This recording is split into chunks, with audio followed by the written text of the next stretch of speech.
You know, Lucy, one of the things that they're talking about is yet another autopsy on the damage from the 2022 midterm elections.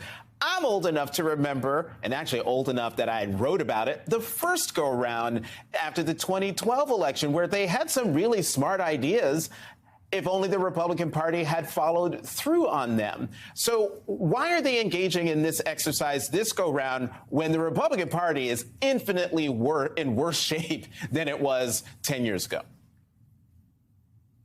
Well, let me first say one very quick thing about Kevin McCarthy, Stuart, which is that Kevin McCarthy had already humiliated himself when he decided during Trump's time in office to start literally sorting Starbursts for Donald Trump. So the humiliation is not between the old establishment and these new folks like Marjorie Taylor Greene and her crazy ilk.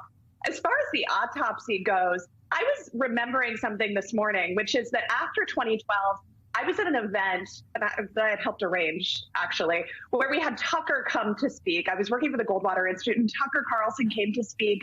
Everyone was just feeling really terrible about the election results. And he said something to this crowd of donors, conservative influencers. He said, "It is hard to get people to vote for you when they feel like you hate them." And I remember at the time that I took that to mean, yes, that's right. We have to stop alienating women. We have to stop alienating people of color. And that is what I was taking from that. In hindsight, Tucker Carlson meant something else.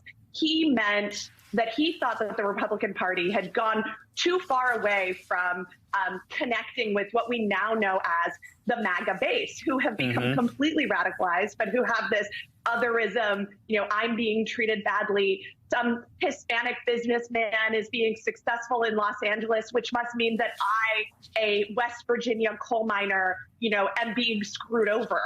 And so you see what has happened since then. And this is why I think that this autopsy is even more doomed than the one after 2012, which is that the steps that the Republican Party has taken since then have put themselves in a real rock and a hard place, because they have actually empowered that radical base so much that they have nowhere to go. This base is so crazy that there's no coming back from that. And the only people in the room still participating are people like Mike Lindell. And Ari, real quickly, I want to close this out by just getting your reaction to Donald Trump saying yesterday, posting on social media, that the Constitution should be suspended and he should be declared the winner of the 2020 election. How dangerous is Trump's continuing this election lie?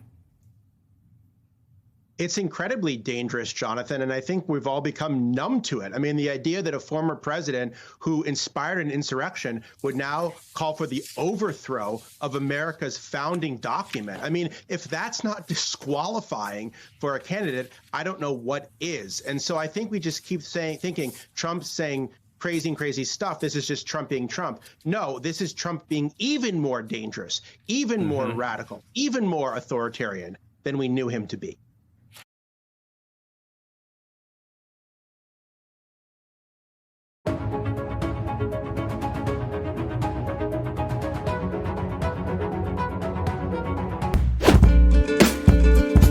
Iran's Attorney General says the authorities are taking steps to dismantle the religious police force that enforces an Islamic dress code. Anti-government protests swept Iran after a young woman died after being arrested by the so-called morality police for allegedly wearing her headscarf improperly. Savash Ardalan from the BBC Persian service has been following all the developments on this story and has more on the significance of this announcement. It wasn't a big press conference. It wasn't a huge announcement by the government. You would think it's very important, but it wasn't presented as such. And the other institutions in the Islamic Republic of Iran have not confirmed this either. So given this multitude, these different centers of power, from what we know of this regime, it can very easily be denied. We have to wait. But the announcement comes a day after this same person, the Attorney General, said that the Parliament and another important institution called the Cultural Revolution High Security Council are jointly looking at the issue of mandatory hijab. The morality police was tasked with enforcing mandatory hijab. Now, the Attorney General hasn't said that mandatory hijab is abolished. If this announcement is true, and if there is to be no more morality police, it necessarily doesn't mean that mandatory hijab has been disbanded. The response can be summed up as too little, too late. Even though mandatory hijab and the death of Mahsa Amini at the hands of morality police was the catalyst for the protests, but it was really an excuse for a discontented mass, upset and resentful of everything else that's also happening in the regime. The foreign policy, poverty, unemployment, inequality, injustices, corruption, all those other things. So this was just a catalyst. And as far as the protesters are considered, this is just a bit too little, too late. And they're all saying that they are smelling weakness in the regime, so that it seems to have even further emboldened them, because the opposition has called for a 3-day strike and street protests tomorrow and 2 days afterwards. And it's just enforced and reinforced their call and their determination to hang in there and continue their protests. Let's bring in Melissa Murray, professor at NYU School of Law, as well as Neil Katyal, former acting Solicitor General of the United States. Both are MSNBC legal analysts. Thank you both, as always, for coming to the Sunday show. Neil, let me first get your reaction to the special master news and the testimony of Pat Cipollone and Pat Philbin. So you had started by saying this was a bad legal week for Donald Trump, and I'd agree, but I would add the codicil here, Jonathan. It's been a really great week for the rule of law. So the special master ruling that you talked about, but also his tax records were handed over to the House committee after Donald Trump unanimously lost in the Supreme Court. And Trump's former chief of staff, Mark Meadows, was ordered to testify before a grand jury, losing his South Carolina case. So I think, to me, the biggest news is this special master ruling, because the Court of Appeals, in a unanimous decision written by 2 appointees of Donald Trump and 1 of George W. Bush, very conservative panel, said there was absolutely nothing to Trump's claim that he's entitled to some special rights and an overseer of this Mar-a-Lago investigation where he stole documents. The court said that was ridiculous and absurd. Trump got an early legal break by getting a judge, Judge Cannon, who evidently liked to entertain wackadoodle arguments, but the Court of Appeals had none of it. It was a straight body slam reversal, and now the investigation by this special counsel, Jack Smith, is going forward with the express blessing of the United States Court of Appeals. You know, Neil, I like your reframing of this. It's not a bad legal week for Trump. It's a great week for the rule of law. Melissa, I'd love to get your reaction. Same question.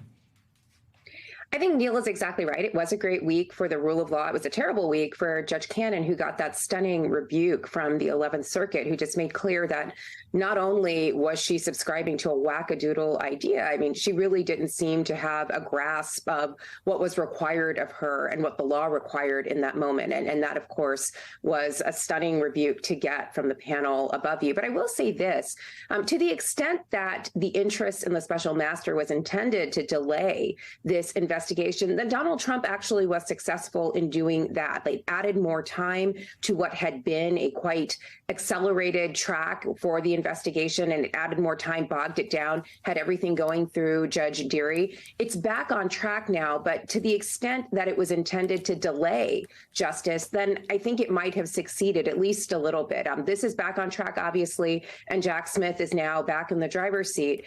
But again, Donald Trump has done this before, and he was relatively successful until the 11th Circuit stepped in.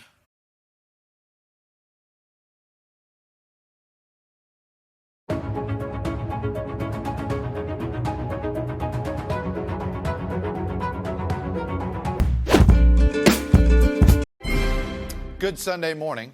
Donald Trump launched his 3rd bid for the White House just 19 days ago, believe it or not. And already his campaign and the Republican Party are being tested as he refuses to disavow the anti-Semitic and racist part of the party that he has aligned himself with for years now. Trump has been endorsed by just a single Republican senator for this 3rd bid, Alabama's Tommy Tuberville. On the House side, his supporters include people like Matt Gaetz, Marjorie Taylor Greene, and Paul Gosar.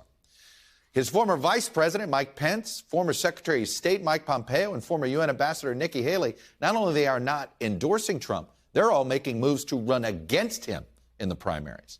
And though he announced his 2024 campaign so early as a way to complicate several federal criminal investigations into him, this week a federal appeals court fast-tracked the Mar-a-Lago investigation, ending an outside review of classified documents the FBI had seized from his home and freeing the Justice Department and the new special counsel to use them in its criminal investigation.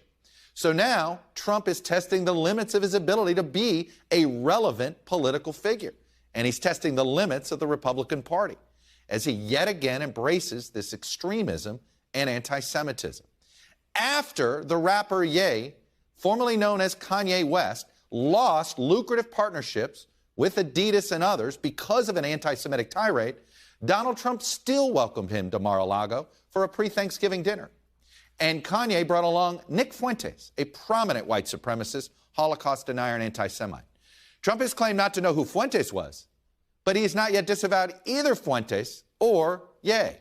Instead, Trump recorded a video expressing solidarity with the mob that attacked the Capitol on January 6th. He did that earlier this week. And then on Saturday, seemingly out of nowhere, called for the suspension of the Constitution as yet another attempt to overturn the 2020 election.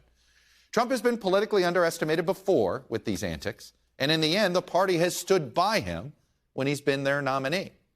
But the backlash this time is growing.